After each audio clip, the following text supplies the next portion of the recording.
되는 길이다. 그걸 알게 되는 거예요. 그럼 지혜는 어디 있어요? 1세인 우리가 2세 자녀들에게 한국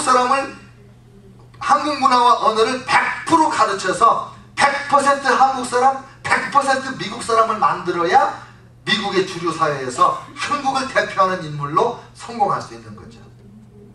하나님은 이중문화의 사람, 이민자 사랑한다는 걸 믿으세요. 우리 교회에도 중국에서 오신 분도 있고 또 남편이 대만 분이셔서 우리 자녀들이 한국 사람과 대만 사람 혼혈로 태어난 그런 가정도 우리 교회도 있어요. 이런 자녀들이 참 어떻게 보면 힘들고 어려울 수 있는 여건도 있지만 적극적으로 하나님 안에 생각하면 절대로 손해보는 일이 아니에요. 하나님의 은혜인 줄로 믿으시기를 축원합니다. 그래서 이 디모데가 이중문화의 사람으로 하나님 앞에 쓰임받는구나, 그걸 기억하시기를 바라고, 그 다음에 이 디모데는 또 어떤 사람이냐면 성격적으로 또 육체적으로 매우 약했어요.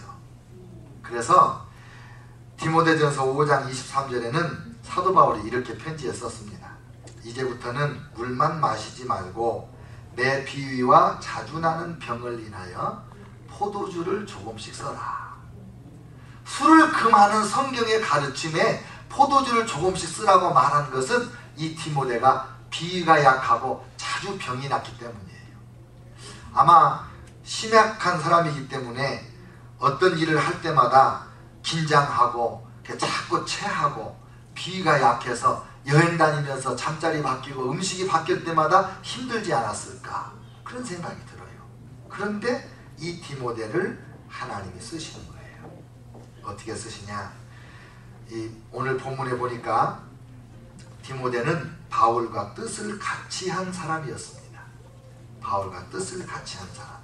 이제 감옥에 갇혀있는 바울 목사님이 빌립보 교인들로부터 헌금을 받았어요. 그리고 빌립보 교회를 생각하면서 너무 보고 싶어요. 궁금해. 근데 갈 수가 있어야지.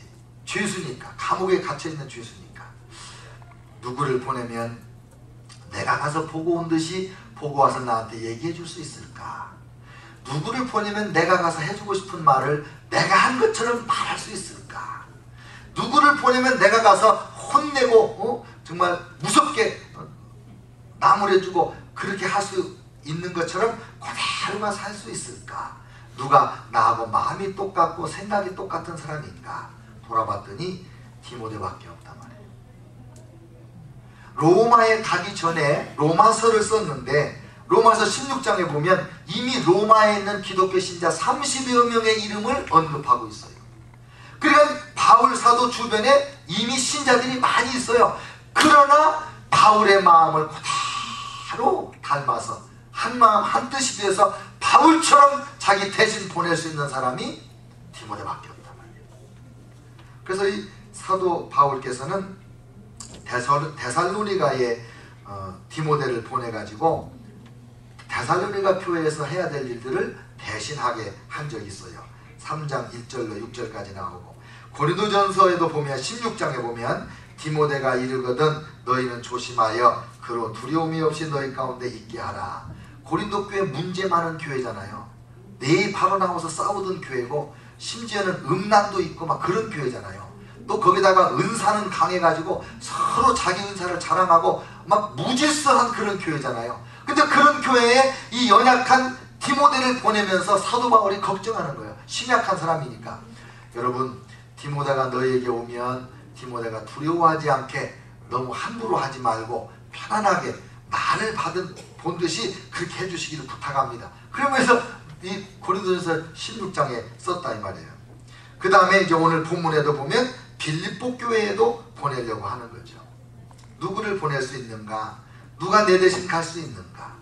여러분도 누구 대신 가본 적 있으세요? 또 누구를 여러분 대신 긴급한 자리에 보내본 적 있으세요? 저는 우리 선배 목사님이 자기가 부흥에 약속을 했는데 못 가게, 갑자기 문제가 생겨서 못 가게 됐다고 저보고 3일 전인가 얘기하시더라고요. 그래가지고 그냥 강원도 깊은 산골짜기에 들어가서 부흥 집회를 인도했던 경험이 있는데, 누구를 대신 보낸다고 하는 것은 나와 생각이 같은 사람, 나와 목적이 같은 사람, 나와 사고방식이 같은 사람, 나와 안목이 같은 사람이래야 되는 거예요. 똑같은 사람들이 가서 같은 상황을 봤는데도 이 안목에 따라서 판단이 다르잖아요. 만약에 모세가 12명 정탐꾼을 보낼 때 여호수아와 갈렙과 나머지 10명이 있는데 이 10명도 여호수아와 갈렙같이 이 모세 같은 안목을 가진 사람을 보냈더라면 광야 40년의 방황은 없었을 거예요. 안목이 다른 사람을 대표로 보냈더니 가서 엉뚱하게 보고 온 거예요. 가가지고 갔다 와가지고 그 땅을 악평하는 거예요. 그 땅은 거주민을 삼키는 땅이라고. 말도 안 되는 소리를 하면서 거주민을 삼키는 악한 땅인데 어떻게 포도 한 송이가 잠깨 깨가지고 두 사람이 어깨에다 짊어지고 옵니까? 두 사람은 모세와 똑같은 안목을 가졌잖아요. 그러니까 누구를 대신 보낸다는 것은 쉬운 일이 아니에요. 내 대신 누구를 보낼 수 있는 사람이 있다는 것은 그게 그 사람의 인간적인 승리일 수도 있어요. 그만큼 누구를 대신 보낸다는 건 어려운데 이 디모데는 바울에게 있어서 그런 사람이 되었습니다. 그리고 바울과 뜻을 같이하여 빌립보 교회의 사정을 진실하게 생각할 유일한 사람이다. 이제 빌립보 교회를 생각할 때 바울과 똑같이 생각한다는 거예요. 바울이 사랑하는 것 같이 교회를 사랑하고 바울이 안타까워하는 것처럼 그 교회를 보고 안타까워하고 그런 거예요. 그 다음에 그리스도 예수의 일을 구하는 사람이라 그랬습니다. 21절 그들이 다 자기 일을 구하고 그리스도 예수의 일을 구하지 아니하되. 예수 그리스도를 깊이 생각하기를 바울처럼 생각한 사람이 디모데였습니다. 다른 사람들은 자기 일에 바쁘고 자기 이익 챙긴이라고 정신없는데 디모데는 예수 그리스도의 일을 생각했습니다. 그리고 얼마나 그를 사랑했는지 디모데를 잘 가르치고 훈련해서 마지막으로 제가 좋아하는 구절이 디모데후서 1장 8절이 있습니다. 디모데후서 1장 8절 그러므로 너는 내가 우리 주를 증언함과 또 주를 위하여 갇힌 자 된 나를 부끄러워하지 말고 오직 하나님의 능력을 조차 복음과 함께 고난을 받으라. 사도 바울이 마지막 디모데에게 보내는 편지니까 유언적인 편지예요. 근데 거기에서 디모데에게 무엇을 약속해주고 부탁을 하냐면 내가 너에게 최고의 유산을 물려준다. 그 유산은 복음과 함께 고난을 받는 거다.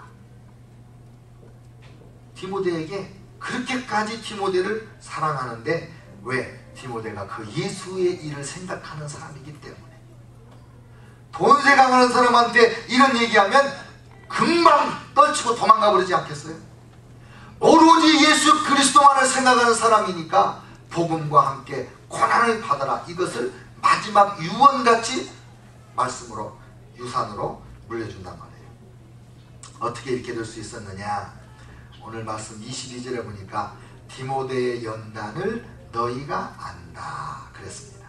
디모데의 연단을 너희가 안다. 여러분, 이 디모데는 심약한 사람이고 자기를 드러내지 않는 사람인데 바울은 어떤 사람입니까? 바울의 편지를 보면 걸어간다는 말이 별로 없고 맨날 뛴다, 달려간다 이런 말만 나와요. 바울은 벌써 생각부터도 바빠요. 그리고 항상 부지런히 막 열심히 일합니다.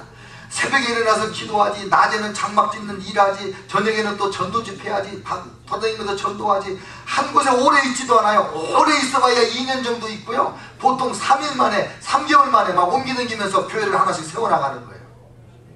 이 사도 바울의 성격을 보고 디모데의 성격을 볼 때 어떻게 바울하고 디모데하고 같이 일했을까나 그게 이해가 잘 안 되더라고요.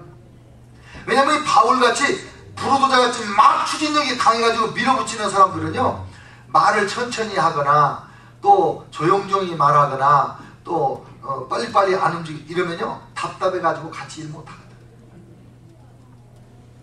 이 디모데를 언제 만나냐면 1차 선교여행이 끝나고 이제 2차 선교여행을 가자고 바나바하고 바울하고 상의를 했습니다. 우리가 그동안에 전도하여 세운 교회들이 있고 신자들이 있는데 어떻게 하고 있는지 돌아봅시다. 그럽시다. 근데 이제 이 바나바는 마가를 데려가자. 바울은 마가는 안 되죠. 둘이 크게 싸웠습니다. 그리고